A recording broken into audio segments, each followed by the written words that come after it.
Hello and welcome to part 2 of the TT podcast with Conor Cummins. Conor, we left part 1. If you've not seen it or heard it, make sure you go and listen to it. But we listened to it, we didn't finish on a dour note because we'd just been through everything that happened in 2010. Mm-hmm. There are a few, with all due respect, there were a few positives to take from 2010. You clearly showed that you were capable of winning a TT.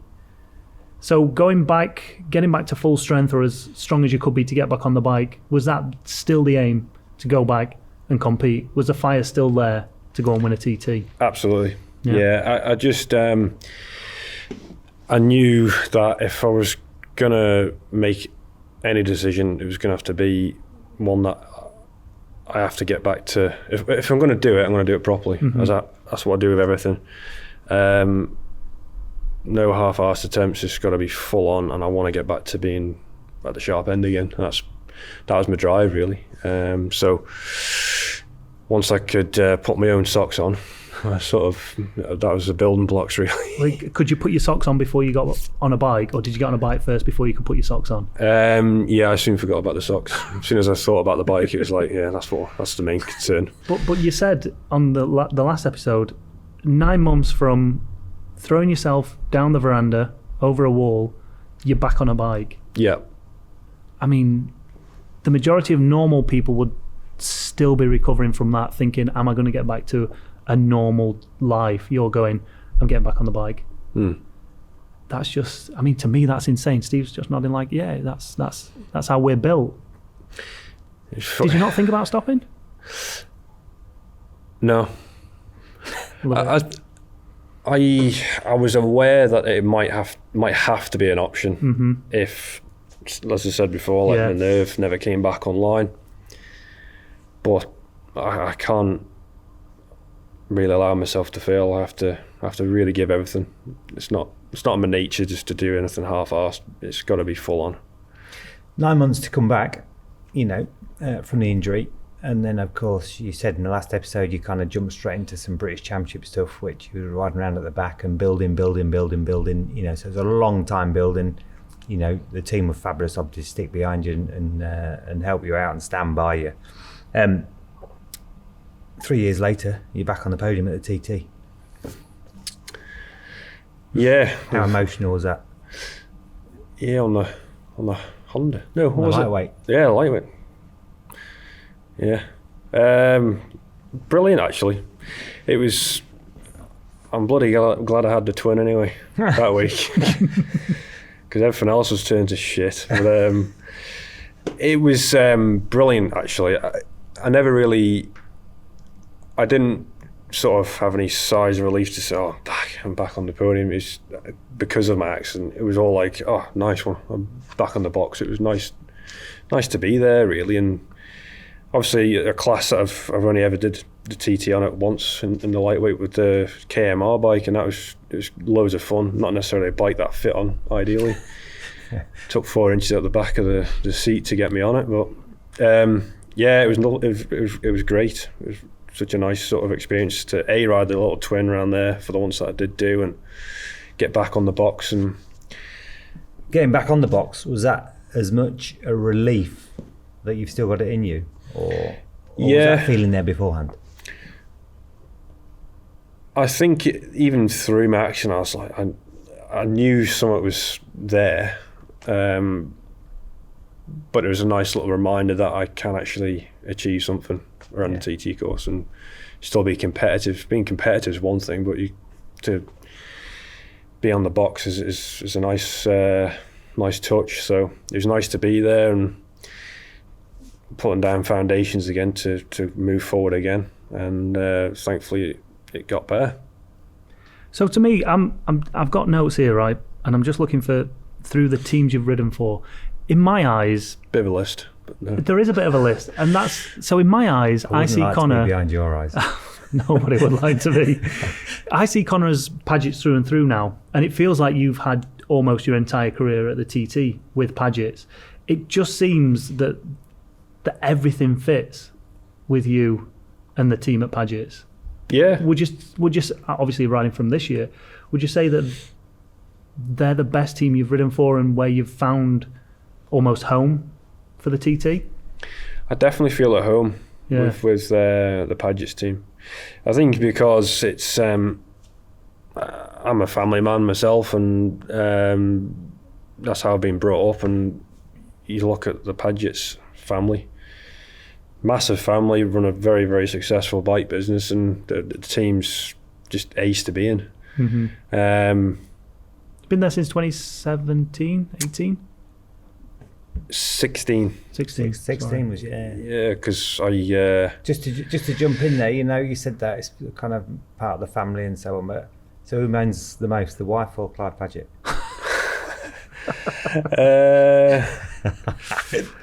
next question. Yeah, there's no way of answering that, is there? Yeah, definitely next question. Yeah, that's answered. Yeah, but like you say, it is a home, and that's predominantly probably why I feel that you've been there forever. Do you think you're going to see out your career with Padgetts if they allow it? Do you want to move very on? difficult question Yeah. to answer. I don't know.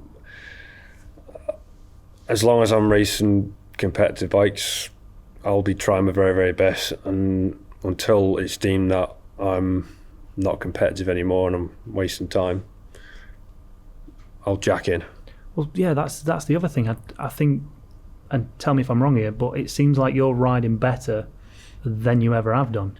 Yeah, this the best. This year's TT was the best I've ridden around, well, anywhere really. Yeah. I've gone faster than I ever have done. I feel good. Yeah. It's almost contradictory to what you'd expect, though. You'd expect a younger version of you to be able to go faster, and as you get a bit older, more responsibilities with the family, with the businesses, maybe your eye comes off the ball and you don't go as fast, especially with the gap with COVID. Can you believe what you're listening to? When he introed you in part one, he was talking about basically you never won a TT, always finishing second, and now he's saying you're flipping old. No, I can't get my breath, can you? No Christmas card this year. I'm picking him up. I'm just like, he's not even, in my opinion, he's not peaked. You've not peaked. You haven't won, and you're capable of winning. Most people, as they get a little bit older, that edge of racing goes, but it hasn't with you. You just seem to be getting going almost. I can only sort of say, yeah, I haven't achieved really what I'm here to do on a TT course. Yeah. That's obviously I've still got loads of goals there, but I suppose each year I've raced and I'm gaining more and more experience. I'm just getting more experience at the job, and maybe that's why I'm getting faster. I don't know. Hey, there's a certain amount of luck, to get a TT win as well, because it's an endurance, mechanically as well as physical and so on. You've been leading races and broken down, bike won't start after the second pit stop and stuff, and a good lead, and it's just, which is such an emotional thing anyway, because yourself, you was good enough to win that day and be on the top step of the podium. But is that what drives you so much to keep coming back? Yeah. It's I think it probably stems back from that 23-second lead that I had back in 2010. It's just etched in my brain, because it was there. I had the ultimate opportunity to capitalise on it. I was riding good, and fortunately it didn't happen. I had a mechanical, but it's like the ultimate carrot as well. That's what keeps me coming back. I want to try and get there. I want to try and win.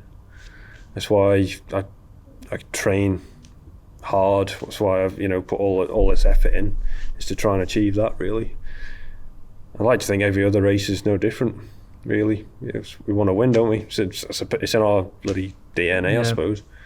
How do you use the same mentality? You're a successful businessman, obviously, coffee shop, pizza shop, and so on. Do you use the same mentality for business and to succeed there?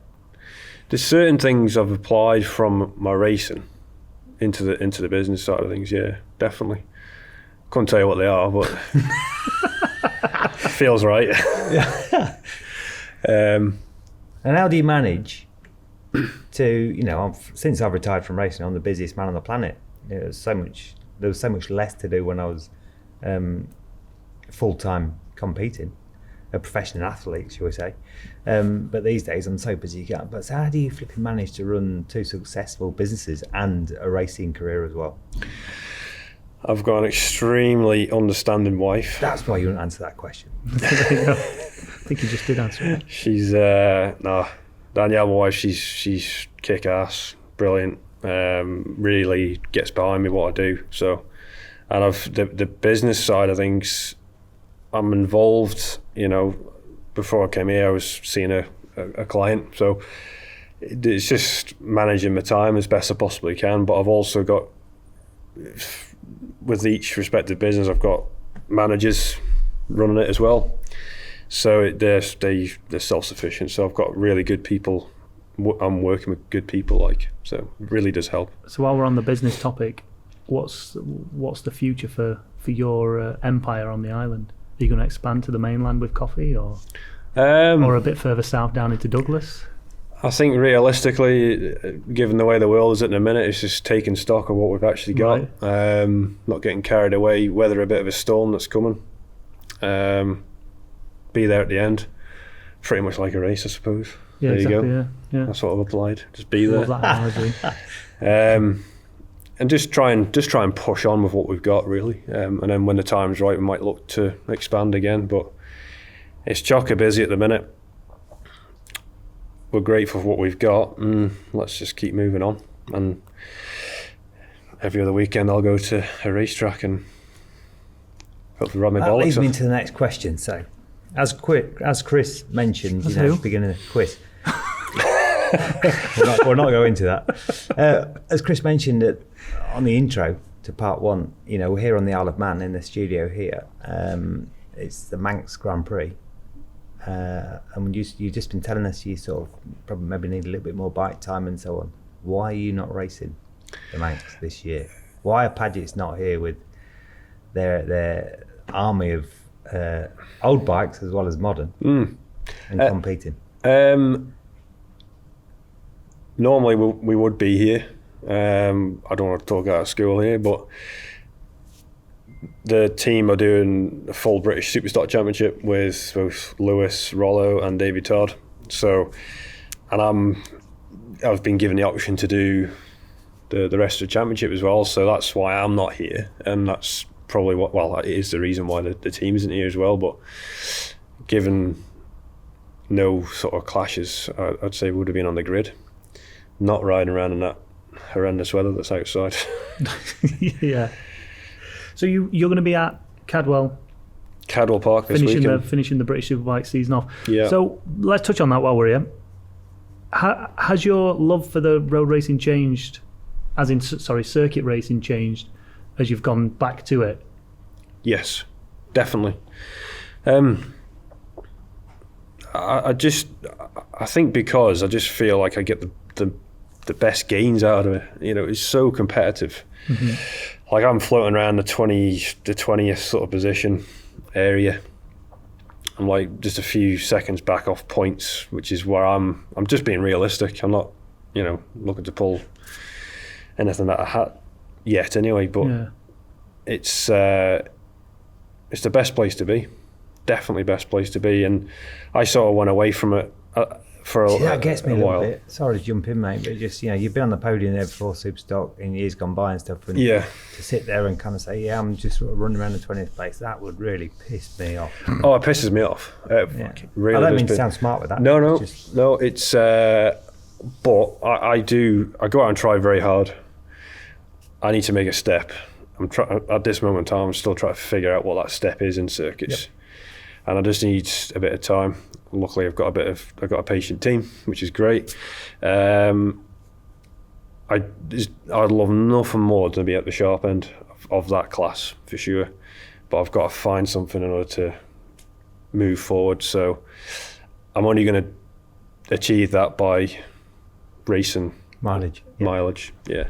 Which then gives a lovely spin off for the roads because I'll have loads of track time. Yeah. Which is again the main reason why we're doing it. Mm. But yeah, it pisses me off finishing in that sort of position. Thanks for that, Steve. So even now, you're going back, obviously we've had TT 2022, you're using the British Championship now as a bit of a stepping stone to keep you up to speed for when we get to TT 2023.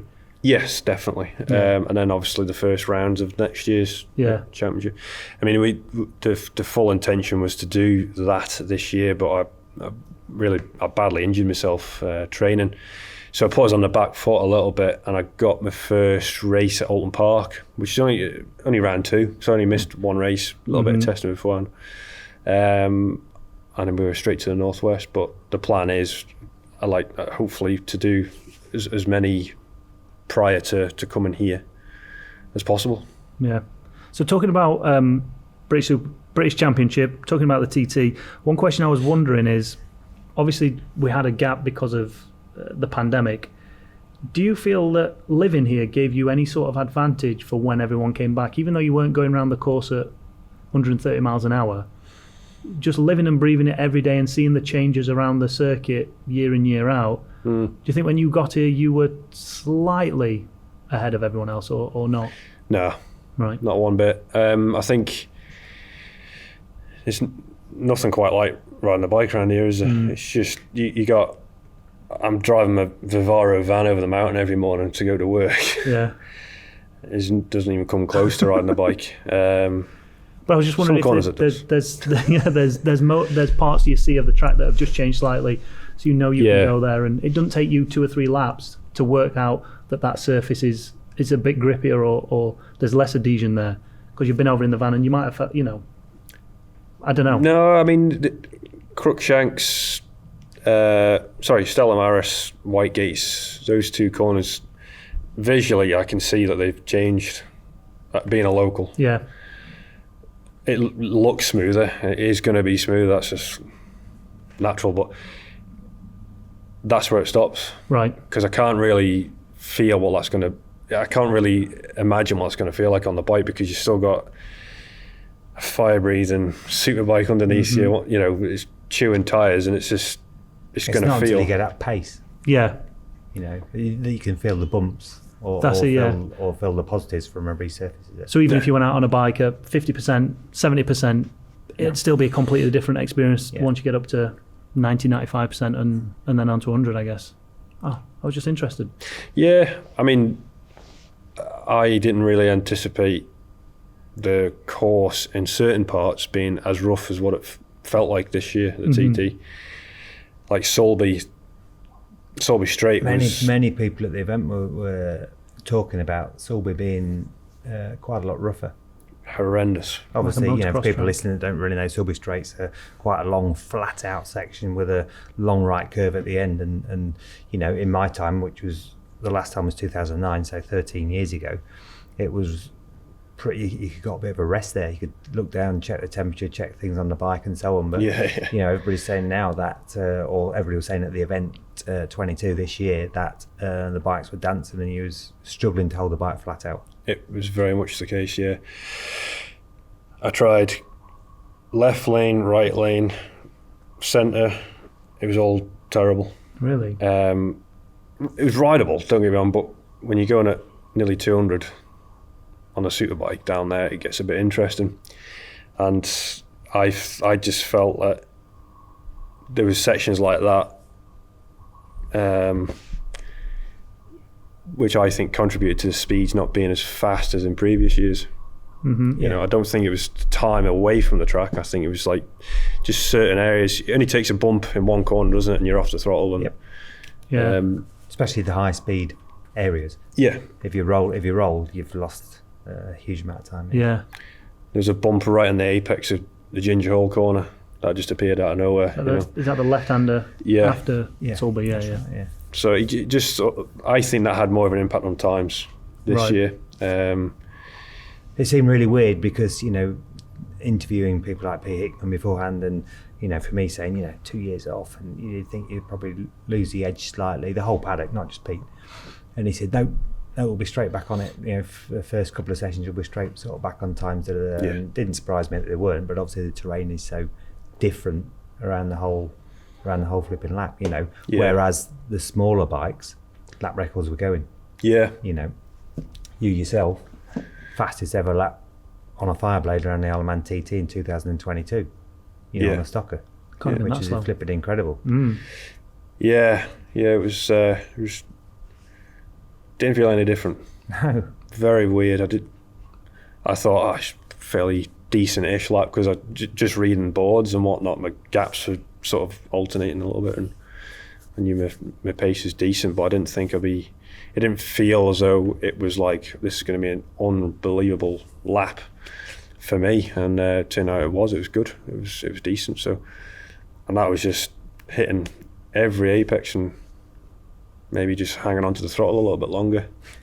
It was a good. It was a solid TT 2022 for you, the whole team really. First race RST Superbike didn't go to plan. Both of you fell out. Well, not fell out, but retired from that race. Yeah. Unfortunately, we had the engine basically let go. Right. Just coming as a right kink just after the Craig. Yep. And I come out of the Craig, clicked Probably the fastest, highest revving part in sixth gear on the course, I would say. Yeah. I mean, my bike it gave up just as I clicked fourth gear. Yeah. After the Craig, so I pulled up into the little lay-by and cursed a little bit, and then decided to walk through some fields to calm myself down to Hilbury, which I underestimated. It's a long way. Miles away. Oops. Needed me wellies. But It could have been worse. Wasn't Davey running through dikes and through tunnels and all sorts during on the practice mountain, week when his bike let go? there's plenty of them up there. Plenty of dikes. Muddy fields. All right, okay. So it did get better though. So you finished that race. Do you come in thinking, it's going to be one of those weeks, or are you like, right, it can only get better from here? No, I just relayed back to the team what I felt. Yeah. Bit of a debrief, forget it. Done. On to the next one. I think it's a super sport race after that. Mm-hmm. Which isn't my class, I'll be honest. I'm not really designed for a 600. A little bit too tall. Yeah, but we still make them go. My best laps are 27.2. We weren't quite as fast as that this year for whatever reason, I don't know. I try my best. That's all I can do. Mm-hmm. The great little bike, the 600 Honda is really, really good. So I think I was 6th or something in that race, and then 7th even. And then on to the stock race after that. So, second place, super stock. Did you feel like you could have beat Hickey? Was he, again, not necessarily unbeatable, no one's unbeatable, but he just seems to be that step above, right? Of course, he's everyone's benchmark. He's won everything, with the exception of Michael there in the 2 super sport races. Certainly on the big bike, Peter's he's set the bar quite high. So, but yeah, Here's a question. Sorry to butt in there, just while you're mentioning that name. He's been... I've heard him say he's pretty confident he can win on any bike around a TT course. all right. What's your opinion of that? It's confident. Fair play to I him. mean superbike, obviously. Yeah. That's... Well, shows you how confident Peter Hickman is. Sorry, gents. That's fair play. When you say any bike, you mean any manufacturer? Yes. Sorry, yeah. All right, okay. Yeah. Because there's big talk. He A may be swap. on a different manufacturer next year, as you're probably well aware. I've heard, yeah. But it'd be quite interesting. Be quite And for interesting. me as a competitor, if I was still young enough to be competing, before you say it, It's classic TT, you can do that. Yeah. get out. The clanger. I would want to be winning on something else, before my time was up. Well, my winning times are up, should I say, yeah. Who could argue with what he says? Oh, no. End of the day, he's, as I said before, he's set the bar. He'd be silly to bet against it, but I'd be trying. That is for sure. I think everyone else would be trying. Every rider has a weakness. Yeah. Have you not found what Hickey's is yet? Every rider. Do tell. What do you know? What do you think it is? There was a question. God, no. I don't know. I'll be honest, I couldn't really give a shit what the riders are doing. I'm not really bothered. I just focus on, that's not being smart either. I'm just interested in what I'm doing. I'm the one riding my bike. I'm the one who can only make it go fast. And if someone's better than me on the day, fair play to them. Yeah. All I do is go and give 100%. That's all I can do. After that, it's off the bike, home, family, chill. Pizza, coffee. Yeah. I think when it comes to the TT, I think everybody's in that same boat though. Yeah. They're just focused on themselves, and whatever will be because it demands so much respect from a rider, that course on its own, to get round it. Like, the result will take care of itself. Oh, flipping it. Yeah, that's not. I wasn't being detrimental to Pete in the slightest. But everything has to be right, and you need a little bit of luck on top. All right. With your machinery, with your team, with yourself, with your preparation, the weather. So many things have to click into place, don't they? Yeah, absolutely. He's just got it dialed more than everyone else. That's probably the better way to put it at the minute. So until someone comes along and changes that and is the best and is the fastest, then who's to argue that he could possibly do it on another manufacturer? But I bet him a bottom dollar there's probably 15 other riders who want to try and change that. Oh yeah, definitely. Right, before we get into your quick fire questions, what's it going to take in 2023 to get your name on that trophy? A little bit faster. Try and go a bit faster. Brilliant. There we go. We were going to go down this short answer route, weren't we? Well, you're right, but like you said with the British Superbike Championship, it's that level that you need to find. When it comes to the TT, do you know where those times can be made up to get to there? Start line for one.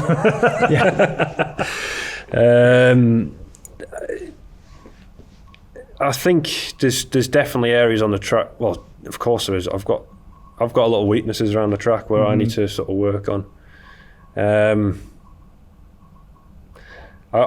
Do you spend any time there walking parts of the course where you feel you're weak, looking?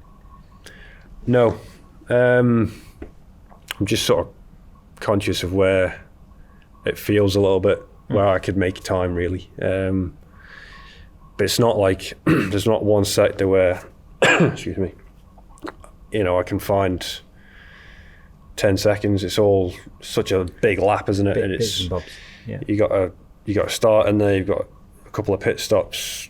There's other riders you got to pass as well, and it all comes into it. And I think it's just going to be a case of just little increments, just nipping bits here and there. And I feel as though doing the circuits will help me massively, because you've got, I think the closest I've been to the fastest man on track in Stockers is about 1.7 at the minute, and I was at Brands. So try and finding that is bloody hard work for, from where I'm at the minute. Yeah. And it's how I bridge that gap and make that next step, which I feel it's got to help me coming here when I'm trying to look at trying to beat someone like Peter or Michael. It's just logic for me. I'm just trying to go about it the right way. I'm just try hard, basically. That's the way to do it. Over to you, Steve. Right, 10 quick fire questions. Just answer one or the other, no explanations. Before 9 o'clock, go on. Yeah. It You can answer these quickly, no problem. It's not live, Right. is it? Tea or coffee? Coffee. 2-stroke or 4-stroke? 2-stroke. Pineapple or never pineapple on a pizza? Pineapple. Good lad. Super stock or super bike? This year, super stock. Guy Martin or Gaz Johnson? Guy Martin. Pillion ride with John McGuinness or Peter Hickman? Around the TT course, sorry. Peter Hickman, because I could probably find out where he's faster than me. No explanation, please. Ginger Holder Ramsey or Ramsey to the bungalow? Ginger Holder Ramsey. Proper part of the track. Ulster GP or the Isle of Man TT? Isle of Man TT. Clive Padgett or Paul Phillips? No explanations, please. Clive Padgetts. Lottery jackpot, last one, or senior TT win? Senior TT win. Get in there. Thank you very much. All day. Connor, it's been an absolute pleasure. We'll let you get back to your business. And Thank you. hopefully, I want everyone to win, but I would love to see him at the top of the step of the podium this year. Thanks, mate. Thanking you. Thanking you.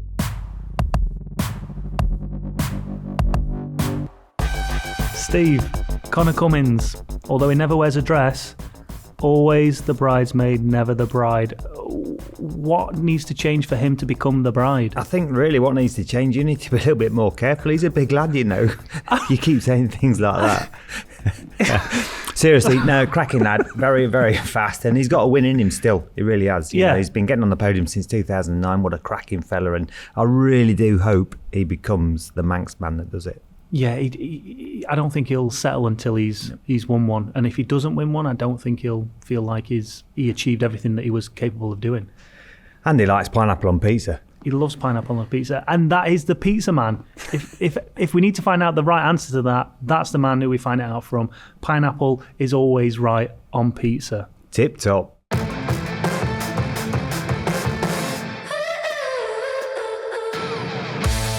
This has been the Conor Cummins episode of the TT podcast.